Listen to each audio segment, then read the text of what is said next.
Às vezes, a história da aviação começa antes do avião decolar. E foi isso que aconteceu em setembro de 1986, quando o MB-120 Brasília novíssimo, ainda com pouco mais de 12 horas de voo, partiu de São José dos Campos com destino ao Sucesso, mas encontrou uma montanha. Hoje a gente vai contar essa história. Muitos de vocês pediram isso nos comentários do vídeo A Dinastia da Embraer, que está aqui neste link, ó. Senta que lá vem história.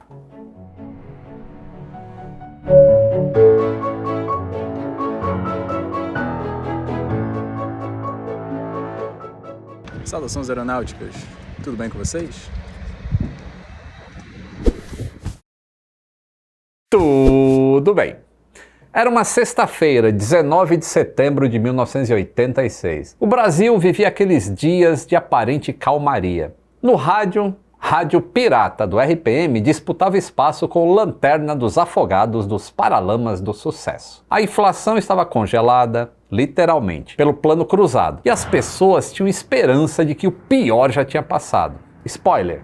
Não tinha passado. Na pista da Embraer, em São José dos Campos, o quinto exemplar do novíssimo MB-120 Brasília recebia os últimos preparativos para o seu voo de entrega. O prefixo era November 219 Alpha Sierra. E o destino final seria Atlantic Southwest Airlines, nos Estados Unidos, como a gente viu no episódio. O primeiro trecho do traslado levaria a aeronave de São José dos Campos até Brasília, onde faria escala antes de seguir para Manaus e, finalmente, para fora do país. Era um voo de traslado, operado por, digamos, duas tripulações. 2 pilotos norte-americanos e 2 técnicos da Embraer. A decolagem ocorreu de maneira normal. O céu estava limpo, condição de voo visual. Aqui no Brasil, o presidente era José Sarney, e ele tentava manter a economia sob controle com tabelamento de preços e o lançamento de uma nova moeda, o cruzado. O clima era de otimismo, com filas menores e produtos voltando às prateleiras. Spoiler de novo, não ia funcionar esse plano também, tá? Na Embraer, que nessa época ainda era estatal, os olhos brilhavam com o Brasília. Era um turbohélice de cabine pressurizada, 2 motores Pratt Whitney PW118A, capacidade para até 30 passageiros e desempenho competitivo para as rotas regionais. Ele era moderno, veloz e tinha nas mãos a chance de entrar no mercado norte-americano e mundial. A Atlantic Southwest Airlines, com sede em Atlanta, que os americanos falam Atlanta, não dá nem para falar igual eles falam. Foi uma das primeiras empresas estrangeiras a apostar no Brasília. E o 219 Alpha Sierra era parte dessa aposta. A bordo estavam 2 pilotos com vasta experiência de voo. O comandante tinha 10.880 horas totais de voo e 550 horas no Brasília. O copiloto com impressionantes 11.490 horas totais, sendo 480 no Brasília. Mas apesar da experiência, havia uma inversão curiosa. O piloto mais experiente com as operações no Brasil e na operação do Brasília, que já tinha feito vários traslados anteriores, ficou na posição de copiloto naquele voo. Já o comandante, embora experiente em outras operações, estava aqui no Brasil pela primeira vez. E essa decisão teria um peso grande no que viria a acontecer. Nas horas que antecederam o voo, o piloto mais experiente ocupou-se dos trâmites de aceitação da aeronave. Enquanto isso, o comandante recém-chegado ficou encarregado de preparar o plano de voo, METAR, NOTAM e todas essas formalidades de quando se vai fazer um voo. E foi aí que surgiram os primeiros sinais de alerta. O plano de voo original apresentado pela tripulação informava Foz do Iguaçu como destino, quando na verdade a autorização previa Brasília e depois Manaus. E aí o documento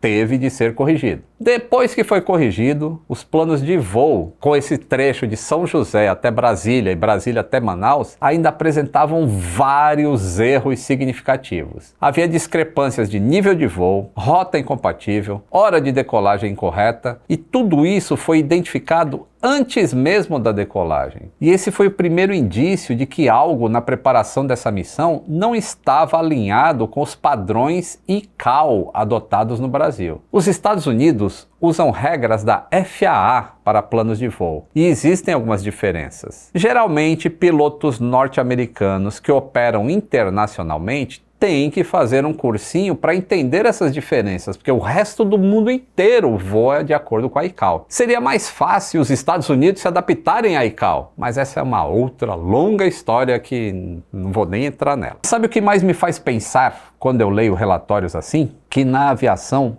planejar é tudo. E isso, claro, vale também para a vida. Por exemplo, quando eu viajo, eu já escolho roupas que não amassam, não pesam e me deixam pronto para qualquer imprevisto. Tipo, qual roupa vocês acham que eu escolho para fazer uma viagem? Isso mesmo. E nem fui eu que falei, foi você que falou. Tá vendo? Aliás, é a Travel Week agora na Insider, hein? E tá rolando até 50% off quando você soma o meu cupom LITO com os descontos lá do site, viu? E tem um detalhe inteligente, tá? Se for a sua primeira compra, o desconto só no cupom é ainda maior. 20% mais os descontos do site. Ou seja, o mesmo cupom vale para os dois casos e somam com esses descontos no site. Tanto o cupom para quem já é cliente, quanto o cupom para quem está fazendo a primeira compra. As peças são tecnológicas, respiráveis e anti-odor, perfeitas para quem vive em movimento. Inclusive, quem entende de eficiência sabe que conforto e desempenho andam juntos, igual num bom projeto de avião. Uma dica de bastidor, tá? As promoções relâmpago, elas acontecem no canal da Insider no WhatsApp. E quem tá lá recebe as flashes promos antes de todo mundo. Ei, dica boa, hein? O link para entrar no grupo e no site tá aí na descrição. Afinal, as malas de viagem inteligentes começam com looks inteligentes.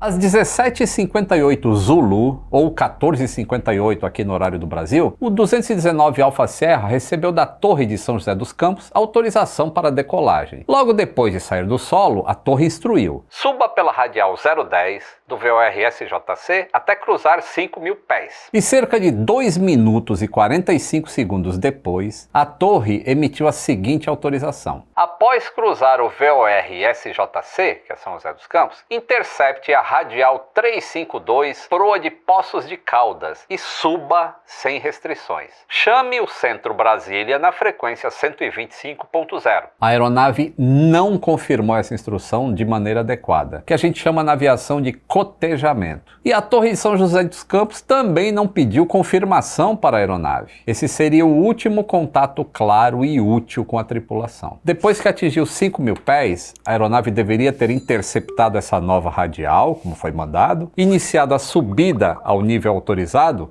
e estabelecido contato com o Centro Brasília, mas ela não interceptou a radial e não iniciou a subida. 2 tentativas de contato com o Centro Brasília foram feitas na frequência indicada, só que a primeira foi feita e logo em seguida a segunda, quase longos 90 segundos depois da primeira, e nenhuma delas teve resposta do Centro Brasília. A frequência indicada pela torre, que era 125.0, estava correta para aquela posição em que o avião estava. Mas o controlador do setor lá de Brasília que recebeu a chamada procurou a strip de plano de voo e não a encontrou. Em vez de responder o avião, ele perguntou a outro setor se aquele tráfego era conhecido. O que é uma strip? Uma strip de plano de voo, você imagina assim, ó, cada avião que está voando tem uma ficha, uma espécie de cartão de papel ou registro digital, com os dados mais importantes daquele voo. O número do voo, a origem, o destino, a altitude, a rota que ele vai voar, o horário previsto e até o tipo de aeronave. Essa ficha, ela é chamada de strip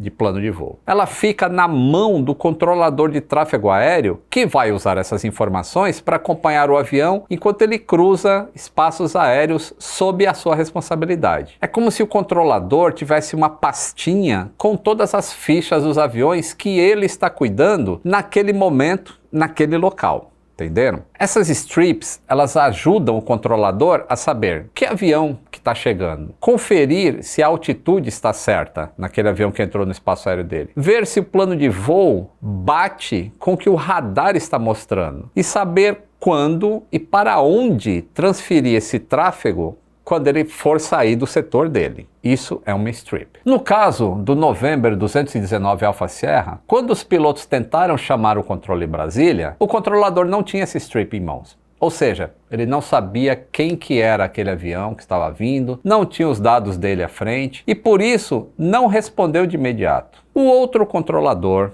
do setor Fox 8 tentou contato com a Torre de São José dos Campos e só naquele momento descobriu que a aeronave ainda estava sob responsabilidade da Torre de São José. E a tentativa de resposta do Centro Brasília no rádio veio tarde demais e não houve retorno da aeronave. O Brasília manteve o voo reto e nivelado até colidir com a serra, 22 milhas náuticas, aproximadamente 40,74 quilômetros ao norte do VOR de São José dos Campos, com o terreno montanhoso da Serra da Mantiqueira.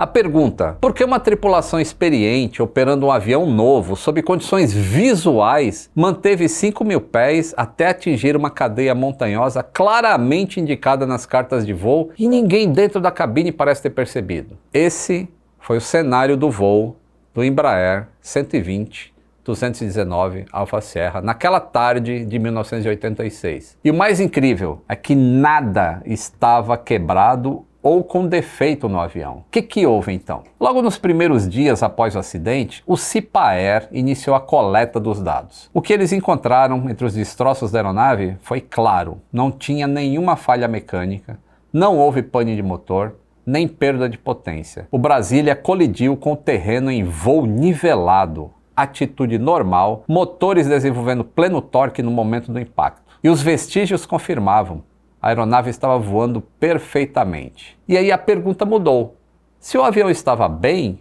onde é que estava o erro? E a resposta estava no invisível, estava no que não foi feito, no que não foi dito e no que foi presumido como certo. Duas hipóteses foram levantadas, e vocês já vão entender porque são hipóteses. A primeira hipótese é a barreira da linguagem e o não cotejamento. Essa hipótese foi analisada da seguinte maneira: que a tripulação não tinha entendido corretamente a última autorização da torre, que foi transmitida em inglês, mas inglês com sotaque de português abrasileirado. E a torre, por sua vez, não pediu a confirmação da mensagem, como manda o protocolo da ICAO. Ou seja, a tripulação não repetiu a instrução de subida após o cruzamento da Radial 010 e a torre não pediu confirmação. O relatório apontou que o uso de headphones pelos tripulantes não foi confirmado. Se os pilotos usavam apenas os alto-falantes da cabine, é possível que tenha havido ruído ou perda parcial da mensagem. E essa hipótese foi considerada provável.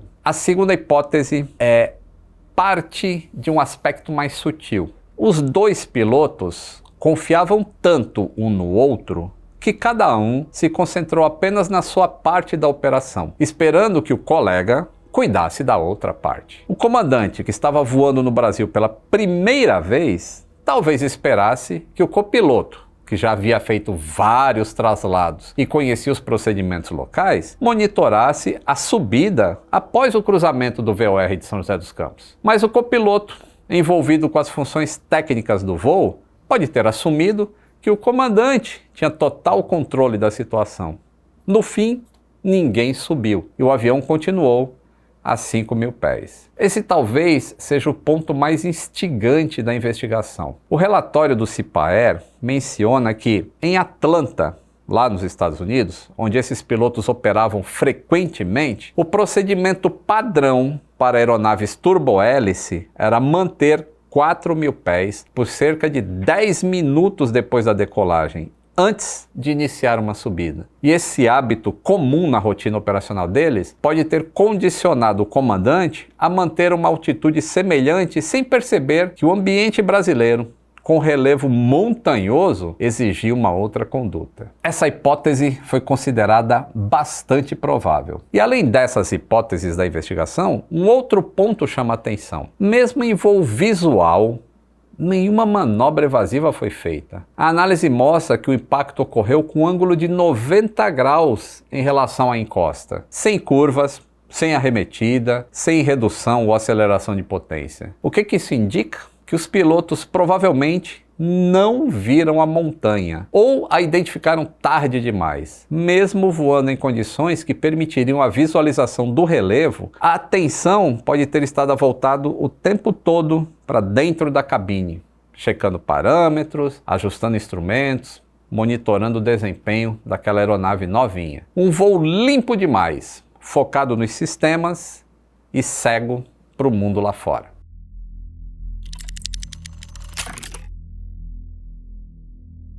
A terceira hipótese é uma falha de coordenação entre torre e centro, porque a investigação também apontou essas falhas sérias do lado do controle de tráfego aéreo. A frequência informada pela torre 125.0 era correta, mas o controlador do Centro Brasília, que recebeu a chamada, não reconheceu o voo. A strip de plano de voo não estava com ele. E em vez de responder, ele consultou outro setor, que também não reconhecia a aeronave. Somente depois dessa troca entre setores, o ACC lá chamou São José dos Campos para confirmar se aquele tráfego ainda estava sob responsabilidade da torre. Quando receberam a resposta, tentaram chamar a aeronave de volta, mas aí já era tarde. Segundo o relatório, essa demora, somada à ausência de resposta do ACC à primeira chamada, contribuiu para a ruptura do elo entre piloto e controle de tráfego aéreo. E nesse intervalo, o Brasília cruzava tranquilamente rumo à Serra da Mantiqueira.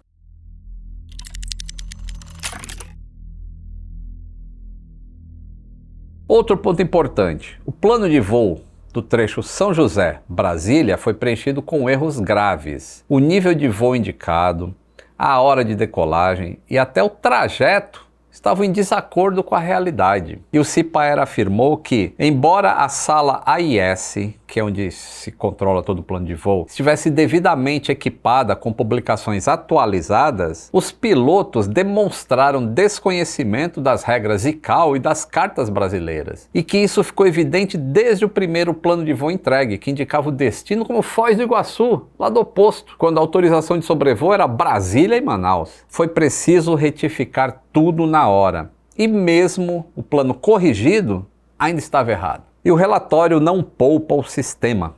Ele identifica que a Torre de São José não solicitou o cotejamento das instruções, descumprindo uma norma da IMA 100-3. O Centro Brasília não respondeu à primeira chamada, que era sua obrigação. Não houve coordenação prévia entre os setores do ACC, resultando em confusão sobre qual setor controlaria o voo. As strips de plano de voo foram impressas com mais de 1 hora de antecedência, mas não estavam disponíveis no momento certo para o setor certo. E o resultado?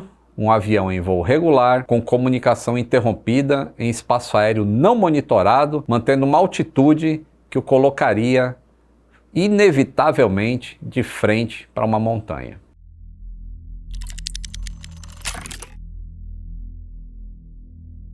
Logo na seção de recomendações, um pedido salta aos olhos. Um gravador de voo do tipo Cockpit Voice Recorder teria sido de extrema utilidade.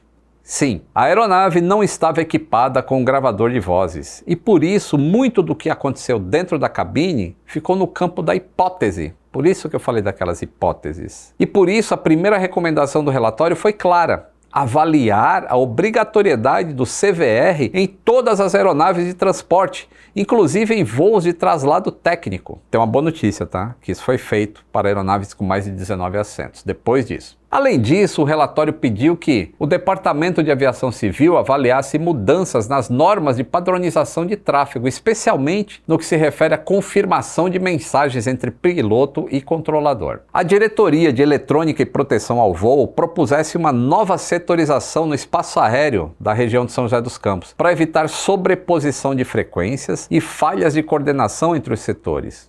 Hoje é totalmente diferente. O Sindacta 1 reforçasse a importância de responder todas as chamadas, mesmo quando existe dúvida sobre o plano de voo. E o Destacamento de Proteção ao Voo de São José dos Campos passasse a fornecer briefings específicos a tripulações estrangeiras, com foco em relevo local e peculiaridades da terminal. E que a Atlantic e Southwest Airlines garantisse que os seus pilotos tivessem informação completa em regras da ICAO, especialmente quando voando fora dos Estados Unidos. Na aviação, cada acidente traz uma dor, mas também uma chance de entender, de corrigir e de nunca mais repetir os mesmos erros. E foi com esse espírito que o CIPAER concluiu o relatório final sobre o acidente com o 219 Alfa Sierra. Um documento técnico, detalhado, mas também profundamente humano, porque ali estavam contidas lições que ultrapassavam os manuais. Esse acidente, que foi o primeiro com o Brasília, aconteceu quando o modelo ainda dava os seus primeiros passos no mercado internacional. E por mais que tenha trazido dúvidas, não comprometeu a confiabilidade do projeto. O relatório foi conclusivo ao afirmar: a aeronave estava em perfeitas condições técnicas. E a partir desse acidente, muitas das recomendações se concretizaram nos anos seguintes. O CVR tornou-se padrão. As regras de cotejamento foram reforçadas e a Embraer adotou novos padrões de entrega e preparação de voos internacionais. Hoje, quase 4 décadas depois, essa história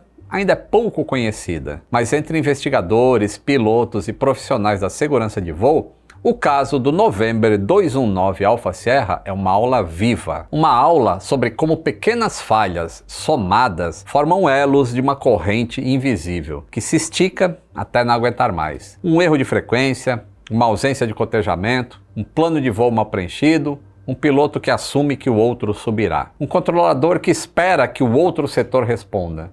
E no final, uma montanha. E se hoje essa história está sendo contada com tanto detalhe, é porque alguém se dedicou a investigá-la com extrema precisão. Esse alguém é o Coronel José de Matos Souza, chefe do CENIPA na época, e quem assina o relatório final desse acidente. E aqui eu faço uma pausa para uma homenagem pessoal. Eu tive o prazer e a honra de conhecer o Coronel José de Matos, um profissional de integridade técnica e sensibilidade, como poucos. A gente mantém contato frequente até hoje. E posso dizer com tranquilidade, sem o trabalho da equipe dele, essa história talvez nunca tivesse sido compreendida com a clareza que ela merece. Muito obrigado por ter me acompanhado até aqui. Se você valoriza esse trabalho de contar histórias que fizeram e fazem a diferença na segurança da aviação, considere se tornar membro do canal. Além de apoiar financeiramente a gente a continuar fazendo esse trabalho, você terá acesso exclusivo a conteúdos inéditos e lives especiais. E o seu nome fica nos créditos finais aqui dos vídeos em que ele aparece. Fica para sempre. Um grande abraço e até o próximo voo.